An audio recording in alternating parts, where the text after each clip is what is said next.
अस्सलाम वालेकुम जी। मेरा नाम कामरान है, मैं मज़दूर बंदा वा। ठीक है जी। मेरा मकान किराए ते है तो घर कमान वाला कोई होर नहीं गा, मैं कल्ला कमाना वा। मेरा एक्सीडेंट हो गया एक दिन पहले तो रोज़िਆਂ तो पहले, तो उस तो बाद ना मैं हुण महीना डेढ़ जेड़ा ना 2 महीने शायद लग जाएंगे कि मैं रोज़गार से खलो नहीं सकता। ऐसे तो मैं बहुत ज़्यादा मजबूर हाँ तो मैनू ना मदद की ज़रूरत है। हाँ जी भैन, मेरी मदद करो, अल्लाह ताला तुहानूं रज़ा देवेगा। मेरी मदद करना भाईजान, मैं तुहानूं दस रहा कि मेरी मजबूरी बहुत ज़्यादा है तो मेरी मदद करो भैन। हाँ जी, वेखो जी, प्लस्तर पहले लगा सी, हुण मैं पहलवान जिहड़े हुंदे जरा उन्हां कोलों पट्टी करवाई है, मेरी बाजू सीधी नहीं हो रही फिलहाल। ते भाईजान मेरी बाजू की सीधा बाजू मेरा कमाना भी, मैं दे नाल ही मेरी मदद करो भैन, बहुत शुक्रिया।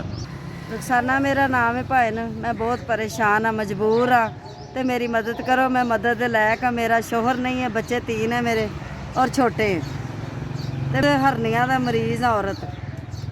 तो शुक्रिया, मेरी मेहरबानी करो अपनी ते साडे ते कोई करम करो मेरी गरीबनी दी।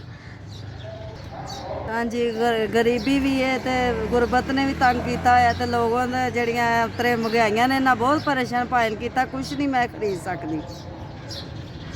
मदद करो गरीबनी दी। SVS मैनू तुहाडे वालों 4000 रुपया फितराने का वसूल होया है और मैं कबूल किया है। अल्लाह ताला सब दी मुश्किलात मसला हल करे तो तुसी भी खुश आबाद रहो, आमीन। SVS बहुत शुक्रिया, 4000 रुपया फितराना मैनू मिल गया।